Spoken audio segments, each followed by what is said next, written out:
Hello everyone, welcome to my talk on React hooks gotchas. I did this talk at KCDC 2021. I actually had a more catchy title to this presentation, but ended up not using it for some reason. My name's Kevin. I've got over 15 years of web development experience and over 6 years with React. This presentation is going to go over the problem React is solving, then how React renders, the problems hooks are solving, how we're going to identify those problems, and then the common problems I've seen out in the wild. Back in 2011, around the time React released officially, you saw these kinds of frameworks here, specifically jQuery. And jQuery is not really a framework. Backbone, Ember, Knockout, Angular version 1, all of these use jQuery, or at least were built with jQuery as a DOM selector. When React came along, it was actually competing with jQuery, even though you could also use jQuery with React. React wasn't designed to be the entire app. If you look at this post from Lee Byron on Quora 8 years ago, you'll notice that he notes React works well with Backbone.js. It was meant to solve the problem of complex UI rendering. It wasn't really meant to be its own library. It was meant to be something that was used with other things to help complement them for a very difficult task. For that reason, React was built as a component library. This is how your web page would look before. This is what it would look like with React. React would just fill these little spaces in where you had really complex UI work, and it wasn't the entire app. You'd still have Backbone behind the scenes or any of those other frameworks.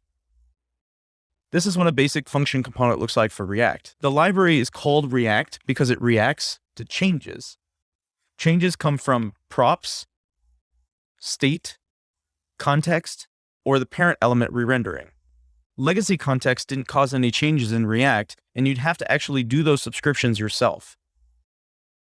When you change a component, it re-renders that component. It actually re-renders it to a virtual DOM. Then the virtual DOM compares the current and previous versions that were rendered and compares them. But if they're different, then it renders to the real DOM. Virtual DOM diffs happen after a re-render. And then re-renders come from changes. If we look back at this, changing a component causes the re-render hits the virtual DOM does a comparison, and then if there's a difference, it renders to the real DOM. What causes the virtual DOM to change? It was the re-render. What causes a re-render to happen is a change, and then the change is made up of props, state, context, and the parent element re-rendering. DOM rendering is slow, but virtual DOM rendering is a lot faster. That's why it's better to use React. But the virtual DOM diffs are expensive, especially if something's always changing, and you really want to avoid them. Here's a look at a class versus a function component. They look almost identical. The class component has its lifecycles and other methods up here, and the function components have hooks. They look almost identical, except that the class's render method is actually the entire function component. While the class has all these methods, and the hooks are supposed to be like the lifecycle methods, what ends up happening is this piece here runs anytime props change or state changes or context changes or the parent element renders. With a function component, the entire component from here all the way down to here, all of this reruns anytime a change is made. With a class, only the render and then a few other lifecycle methods would end up running when these changes come in. But with a function, all of it reruns from here to here. All the args get passed, everything gets passed anew into your function component. This is what React looks like with JSX. As you see, it's got HTML-like elements. We're not doing anything special here. Your hooks would actually go at the top. This is what it looks like without JSX. React sees this when it runs. Babel actually does this transpilation of JSX into JS. This is what other conversion libraries will do as well. The important piece is that all of this code is run anytime a re-render occurs. React is not smart in that it doesn't know that, oh, okay, only props.name changed. Therefore, I'm only going to re-render this part and this thing up here. No, what's going to happen is it's going to re-render all of this. Every single thing here will be re-rendered anytime there is a single change made to this component. The virtual DOM diff doesn't know. It's going to say, there was one change in the entire virtual DOM. I'm going to re-render all of this. You're probably wondering now what hooks are. React hooks are all about state, but that's actually wrong. React hooks are about memoization. This is what the React docs look like. The number one hooks topic is useState, but this is actually the weird hook. All hooks memoize values, including useState. So what is memoization? It's short for memorandum. Memorandum means to be remembered. Let's look at this memoization example that I wrote myself. It takes a function and then returns a function. It's taking a function that you give it to memoize, and then it's going to return this whole function, including this part, and it's going to check all of these args here to see if any are different from the previous args that we recorded. And if they are the same, it's going to return the previous value without executing your function. But if the value is different, then it will execute your function and then store that value. Let's look at this add function. It takes two numbers and then it adds them together. If we want to memoize the add function, we would wrap it in our memoize function and it gives us a new one back. This is the memoize version of the exact same add function. What happens in this first instance is that it executes add and runs the operation, which adds the two numbers together. We'll end up getting 12. The second time it runs, the arguments haven't changed. So we're going to return the previous value, which was 12, but we're not going to run this add operation here anymore because the arguments haven't changed. That's what it means to memoize a function. Welcome to my actual talk. Memoize all the things. How does memoization relate to hooks? If we take this useCallback example, we have a useCallback function. It's going to return a callback right here. This second argument memoizes the useCallback hook. What React is going to do is keep track of each item inside this array on render, and it's going to check to see if any of those have changed anytime the component re-renders. If we look at this text input component up here, it's taking no props in, and we're not caring about anything at this point. But what would happen is if a re-render occurred, it would call this whole function from here to there, and it will rerun the useCallback function, which will return a value changed function. In this case was previously memoized, and then it will pass it to the onChange. The first time through, it'll return you this exact function. The second time through, it'll return you the exact function again because nothing has changed. The benefit to doing it this way is that it allows the virtual DOM to see that there were no changes made. If this function changed, the JSX here would run through the virtual DOM would notice a change, and then it would render all of this to the DOM. Here's an example where we memoize by props. We have a user ID prop coming in. We are listening for that user ID prop. The reason we're listening for it is because our console log includes the user ID, and we want to console log the latest user ID. With this useCallback function, if the user ID changes, it will then return a new callback when the component is re-rendered. The component will re-render in this case anytime the props change. If a new user ID is passed in fact, if any prop is passed in, it doesn't have to be a user ID. All our component cares about is the user ID prop. But if you pass random props into this component, it will also trigger a re-render. It doesn't just have to be the user ID. If the user ID does change, our useCallback will return a new callback with the new user ID, and that will get past the input and will render that new one to the DOM. The important thing here is to remember the entire functional component reruns anytime a change is made. In this case, if the user ID changes, the useCallback function will get called. It will notice the user ID that's been passed in is different, and then it will return you a brand new callback with the new user ID in it. Now let's look at useMemo. It has the exact same signature as useCallback, but allows you to memoize a value. It does not return you a function. It returns you just this data. It could be a string, object, whatever you want. In this case, we're doing the same thing. React is listening to a change in props. Our component is just re-rendering when a change is made. It re-renders the entire component. It runs the useMemo function that checks the second arg for any differences, and then it returns you a new value if you have changes. It returns you the old value if you have no changes. That gets passed down here just like it would have in the useCallback example.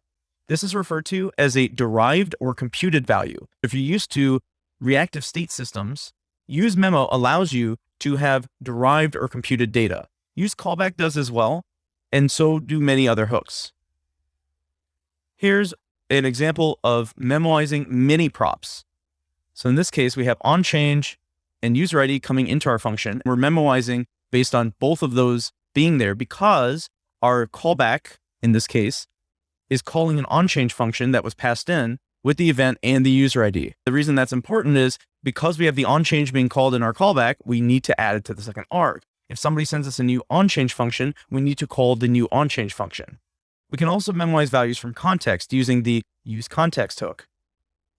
React's context API allows you to avoid passing props. It looks something like this. With useContext, you can memoize by context.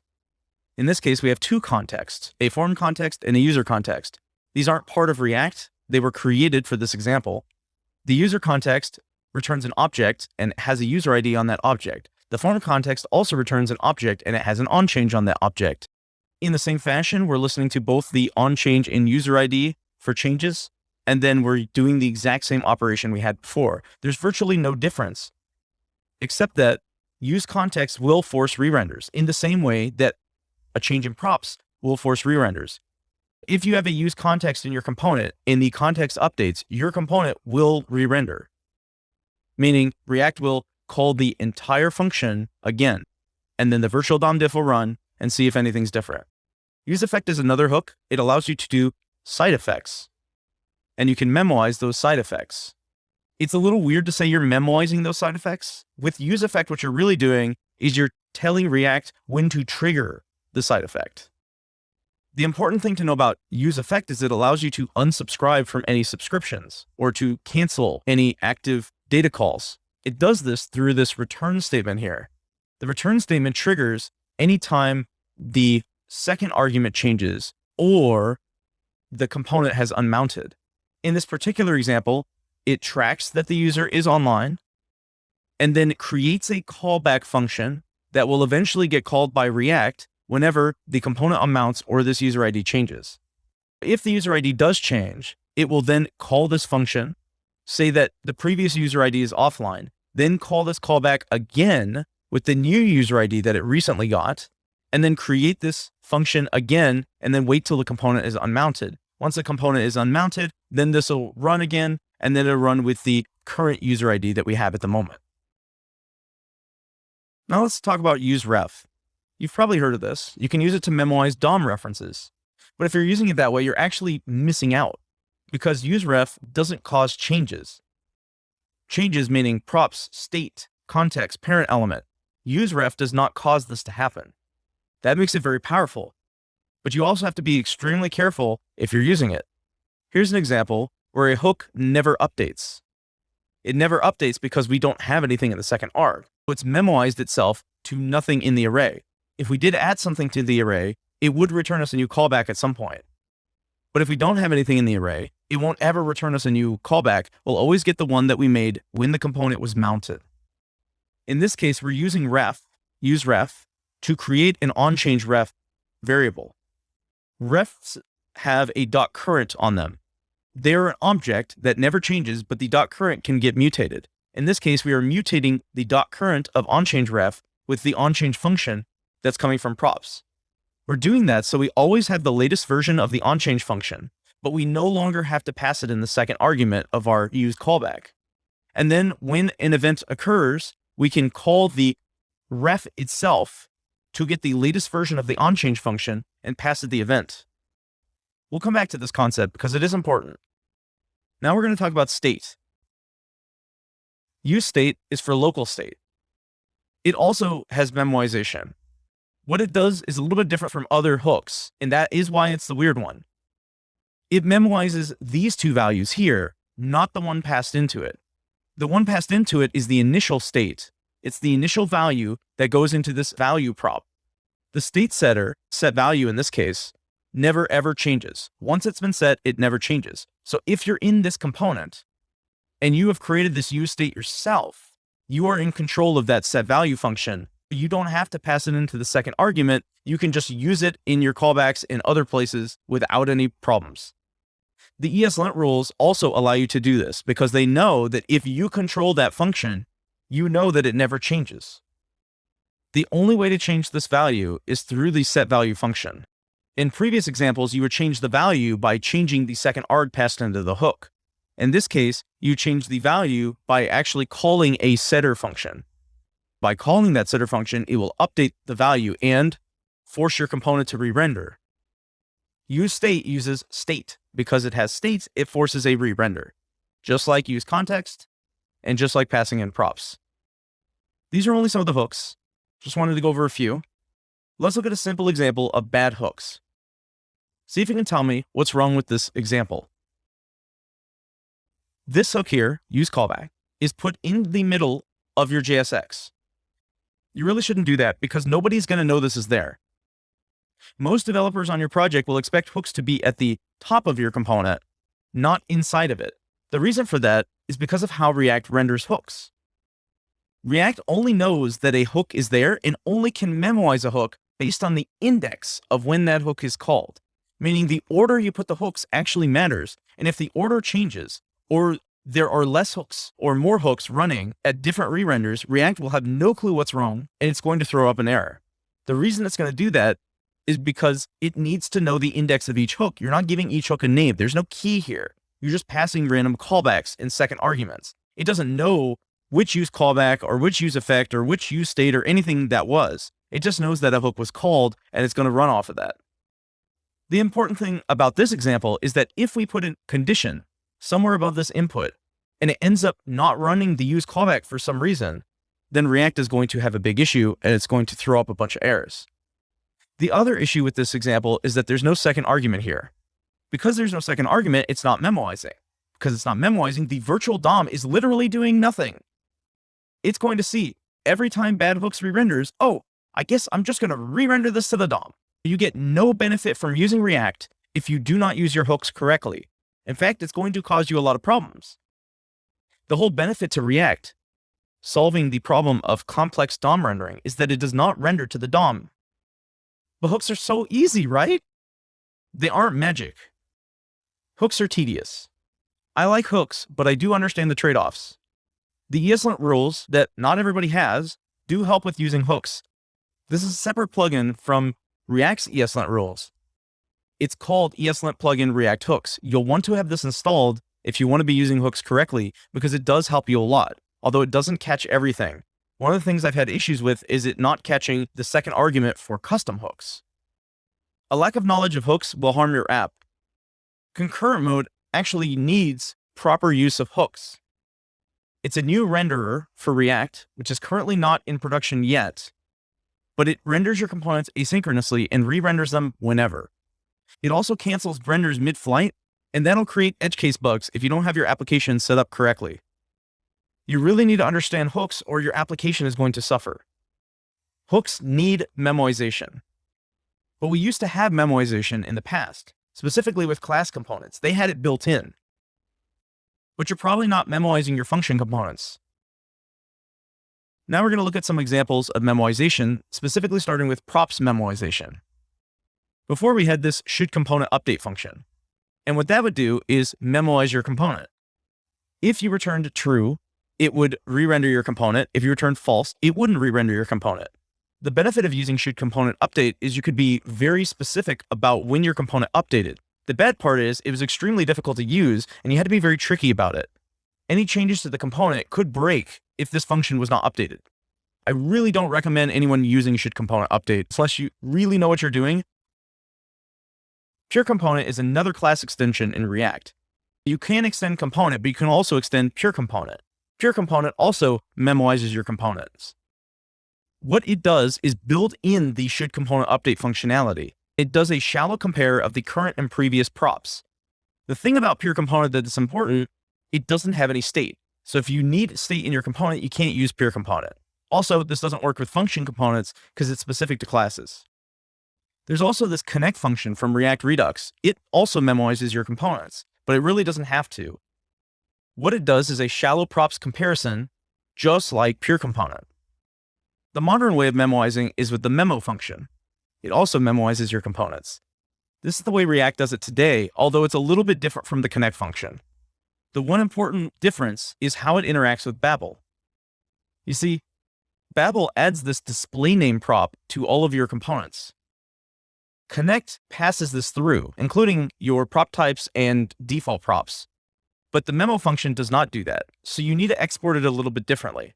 If you're using the memo function, you'll want to first create a variable and then export that variable separately. That allows Babel to automatically understand how to name this component when it's running its transpilation.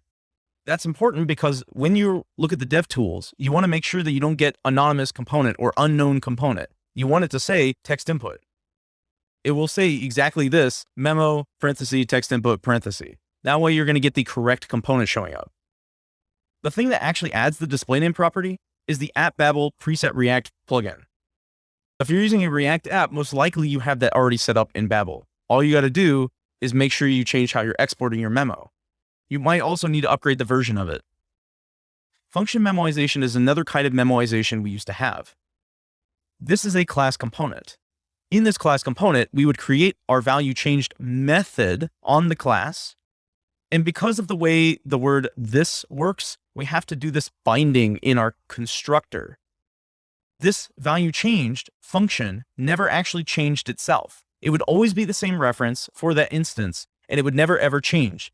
The things inside of the function, right in here, like this.props, this.state, those things can change. But it's just like a ref example before. Value changed is using references to those values, but it's not creating a new method each time. Meaning once you do this binding in the constructor, it never happens again, and the input will never see a new value change function, unless you're binding down here, in which case you're doing the same example where we had that use callback inside of your props. It's not the right way to do it because React is going to always see a change from that component. Today, what we would do is something like this, where we have an equal sign and a fat arrow function. This allows you to add it to the instance, but not the prototype. It's not really important how that works, but always remember that fat arrow functions auto-bind this. Because they auto-bind it, you can then use it in your render function without having to bind it in your constructor. This is the modern way you'd want to do it, although some people might not have the right browsers that are compatible, and you might need the Babel plugin to get this working correctly. If you remember the use callback hook, it's the exact same thing as that memoization. Where we used to have it before, we can only have it now with function components if we add use callback around every function that we're passing into our JSX. Can we memoize the DOM? That's what the virtual DOM does. Remember, any change to the virtual DOM re-renders the entire component to the DOM. So if the virtual DOM sees one little change, it re-renders the entire component to the DOM. Now that you understand React and memoization, we can finally start talking about hooks, gotchas. The first mistake is default props. Let's say we have this text input and we want to do some unit testing, and we're not always going to pass in this onChange function. If we're not going to pass in the onChange function, we need to have a default setup, like a no-op function. But how would we do that? The first way you might try is with default props. Problem is, default props is deprecated. If it's not deprecated, there's a giant GitHub thread about its deprecation from the React team, which I would recommend you can read through. I'm not sure about this myself. It's still there. The ESLint rules no longer require default props anymore, and the React team has been pretty clear about their wanting to remove it, but people have complained because there's no clear alternative. I'm one of those people. This is what you might do instead. If we have function components, you can just assign a default value when that prop is being deconstructed in the arguments. The problem with doing this is that it's not default props.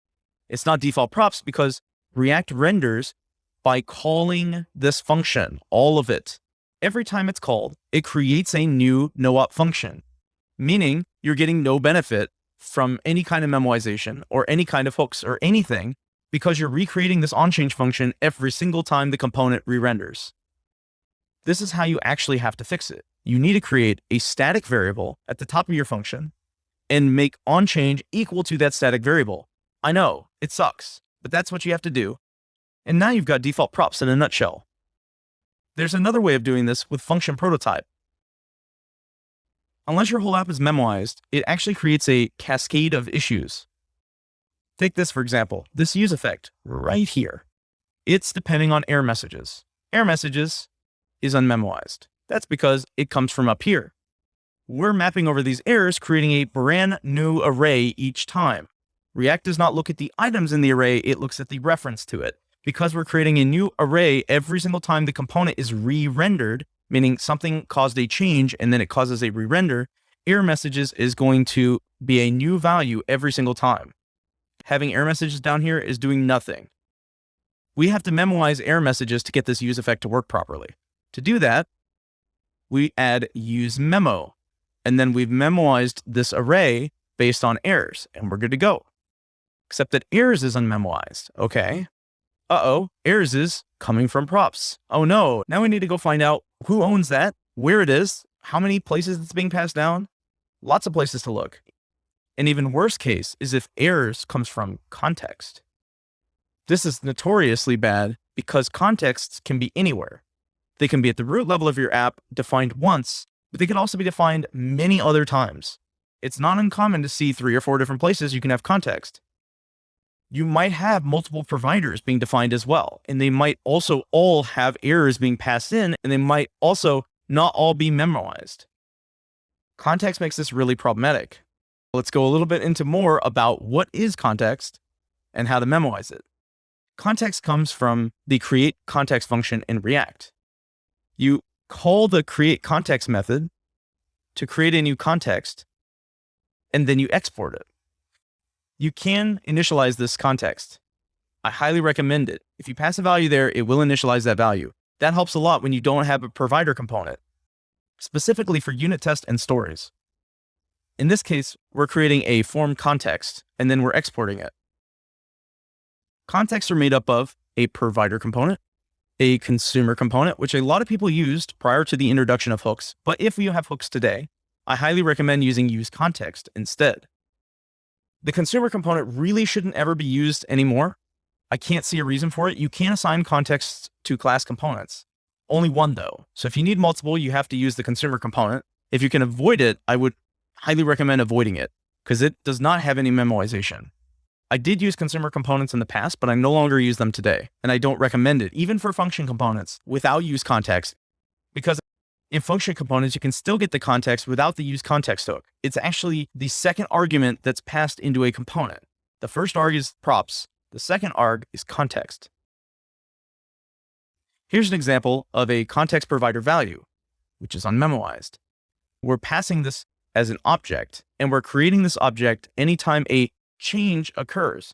A change could be that the parent component re-rendered or the state changed. Notice how we have a useState in here. That can also cause it to change. If there was a context in here, that could also cause this context to change. You're probably thinking, well, it's just going to change and re-render. No big deal. Except any change in the provider's value re-renders all context consumers. Everybody consuming that context will re-render anytime the parent provider re-renders. It could be that you have 5 or 6 contexts in your root. If the topmost context re-renders, all of them re-render, meaning your entire app might make a full page re-render when that occurs. And that can cause lag, performance problems, and other things.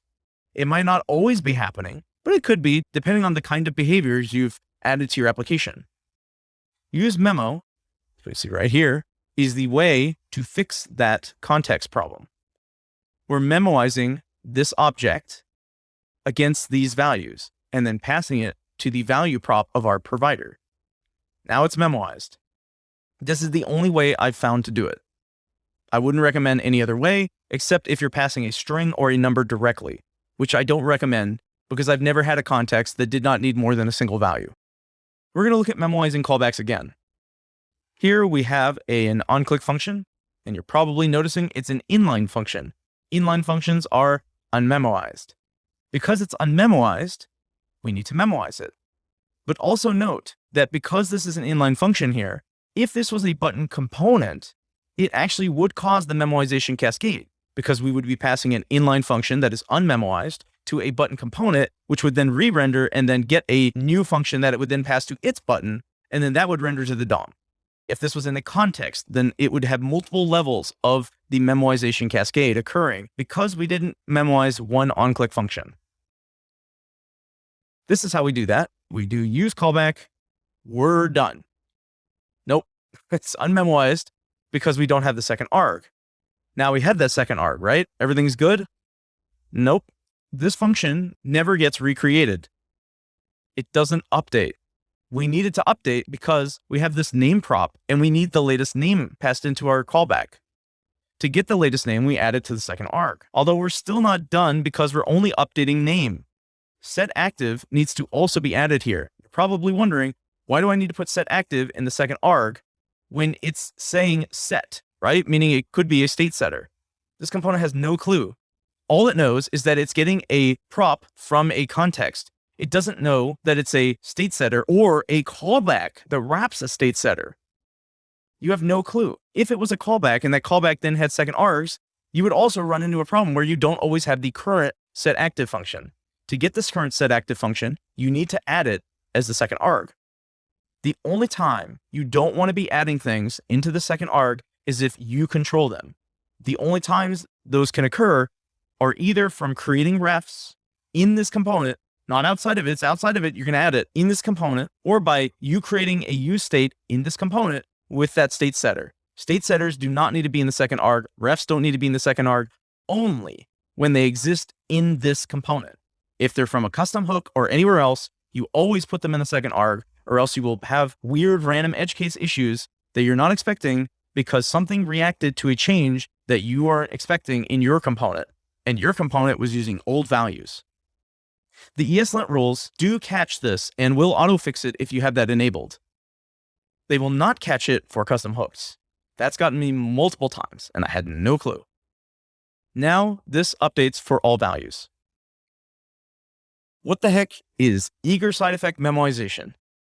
That's when you have a use effect that is depending on multiple values when all you really care about is one value. In this case, we're wrongfully calling the onChange function. Somebody is giving us an onChange to our slider here. We are then passing that to the second arg. Our slider is going to notice a change, and then it's going to call that onChange function with the calculated value, which in turn causes the parent element that gave us that onChange to re-render. It's got a new state, so it gives us a new onChange function. Even if it's memoized, it could give us a new onChange. I've had this happen even with memoization. And what that ends up happening again is an infinite loop, because then I notice that the onChange was changed. I call this again, give it a calculated value. The parent notices that it got a value. It's going to run some stuff, update state, then pass a new onChange again, and so on. This is a very common problem when you're not memoizing, but it's also a problem if you are memoizing. ESLint encourages this behavior. It will auto-fix this for you and add that onChange into the second arg. Then you disable ESLint because obviously it's wrong, right? There's no reason it would do that. Please don't do this. ESLint is telling you something's wrong, and it will not work anymore if you disable it. You'll run into problems where you'll add other things in here and then it no longer works. Also, ESLint is trying to guarantee that you have the latest version of the onChange because that's the intended behavior. You always want the current version of it. You just want to make sure it only happens when the calculated value changes. The proper way to fix this is by using refs.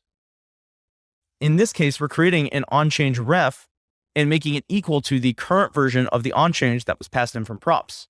Now that we've done that, we can then call the onChange ref here only when the calculated value changed. Not only is our intention clear by saying, hey, this ref should never be a second arg because we're in control of it, but it also means that ESLint will auto-fix it and you won't have to disable ESLint, which breaks other things. useRef is very powerful. This is one way to use it. Incorrectly unmounting a component can also cause problems, such as this example. We have a set timeout, we're doing nothing else. What happens if your component unmounts when the set timeout is running? Well, then you've got a memory leak. If it's an event listener, same thing. The reason is we're not canceling the set timeout when our component unmounts. The way to fix that is by adding a timeout ID here. Set timeout does return a timeout ID, and then we can run clear timeout with that timeout ID in our return statement. You can do this with anything else too, including window.request animation frame. It works the exact same way. Intervals work the exact same way. This is fixed now. Here's an example of doing that same thing with a callback. The reason I'm pointing it out is because you want to create variables like callback inside of your use effect. You create them inside of the useEffect instead of through state or refs, because it ensures that you're always going to have the correct reference when you are removing that listener. You want to make sure this callback hasn't been changed by the time it comes down here. That's why we define it in the useEffect. This is a really good strategy. Here's an example of a useEffect, which I did wrong. I even pointed it out to you. See if you can figure out what's wrong here. The issue is I'm not returning a function.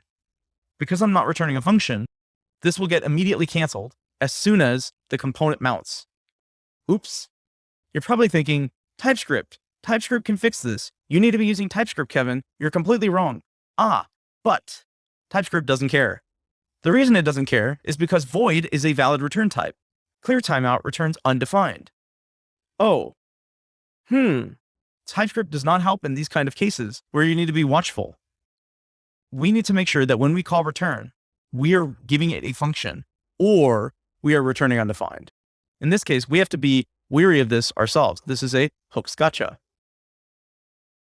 Have you ever wondered how to run a function only when the component unmounts? In the past with class components, we had component will unmount. Today, how do you do that? I learned how to do this for the last talk I did 2 years ago. I complained a bunch on Twitter until Dan Abramov told me exactly how I should have solved this problem. Take, for example, this stop playing callback. It depends on song ID. Song ID is being used by audio players and it is going to stop the song. Something else in our app is going to be controlling when the songs stop playing, but we want to make it so that when the user navigates away from the page, it stops playing the song, and only when the user navigates away.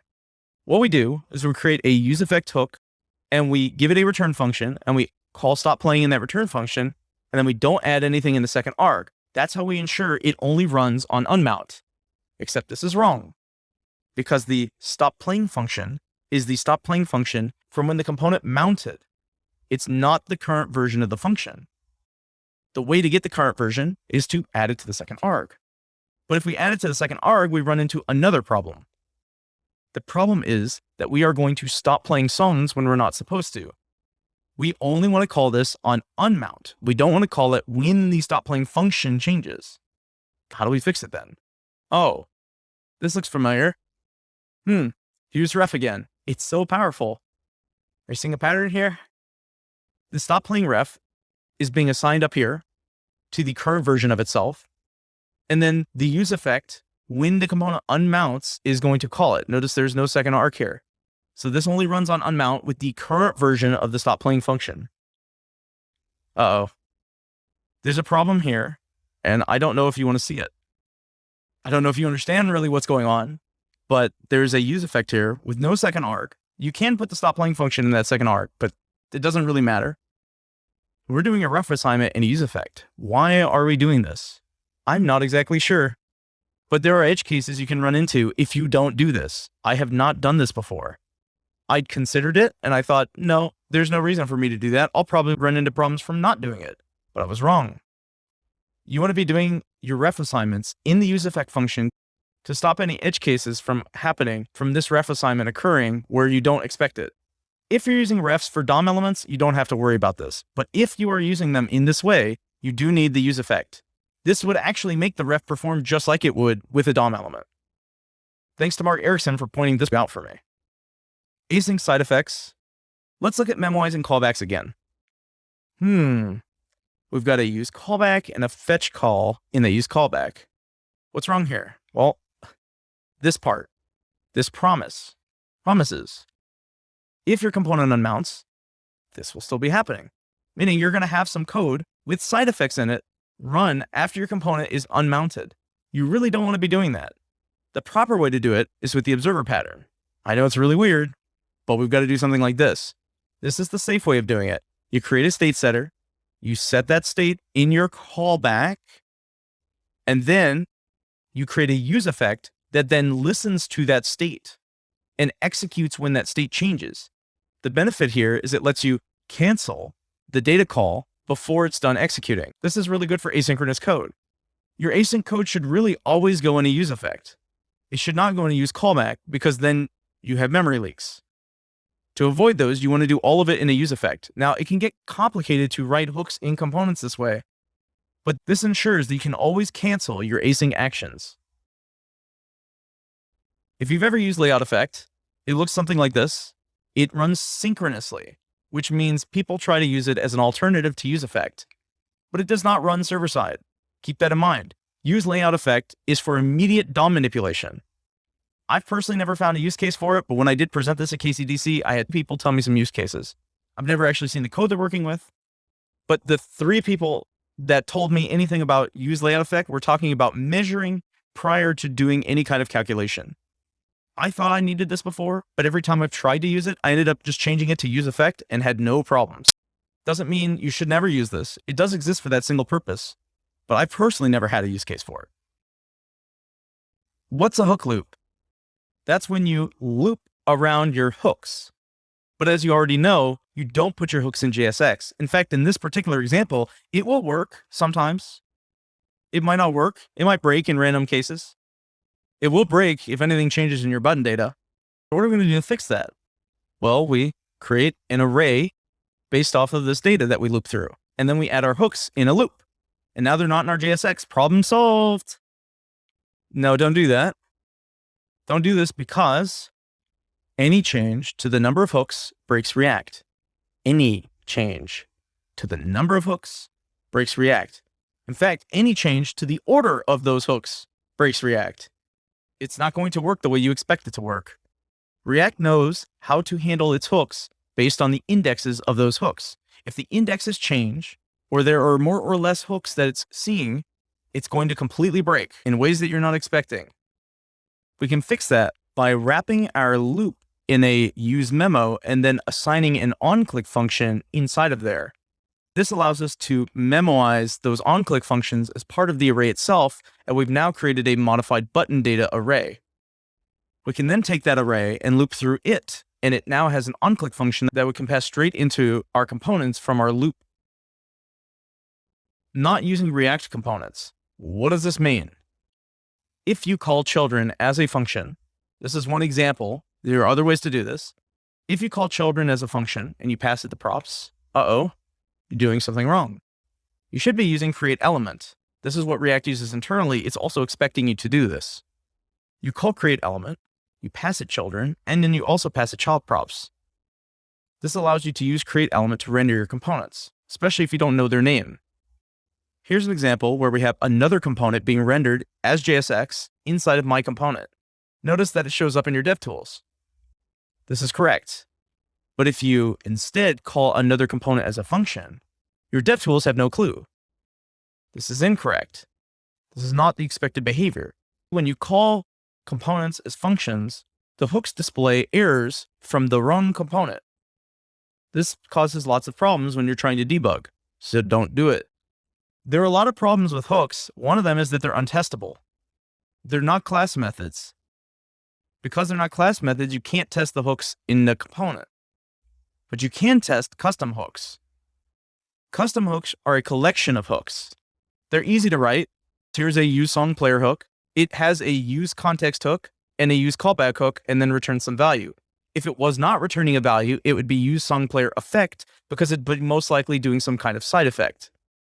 In this case, all we're doing is returning our song setter from context, and we're returning that as a start playing function, and returning the stop playing function that we created ourselves inside of the hook. Nothing crazy, just wrapping some hooks in another hook. How do you test hooks? You could use testing library, but testing library is a set of testing conventions for the UI. It's not for logic. There is a library called React Hooks Testing Library. It's awesome. I do use this myself for testing hooks, and it allows you to test them outside of the UI. The benefit of using the React Hooks Testing Library is that it is part of testing library, even though its API is different. I do recommend this. Before we're done, I want to avoid computer science. I really do. But memoization is all about time complexity. Big O, something like this. Reducing re-renders reduces subsequent re-renders, which reduces other subsequent re-renders, and so on. It's all about big O. It's really vital for performance, and it prevents those cascades. In conclusion, memoize all the things. I also have a form library called OneForm. It looks something like this. Really clean. It's a really, really clean API. It might look like there's magic happening. There is a little bit of magic, but it's all using React. Everything in here is using standard React. Highly recommend it. If you have any feedback or comments or anything, I highly recommend you post it or ask me. I'd love to know more. Thank you so much. Goodbye.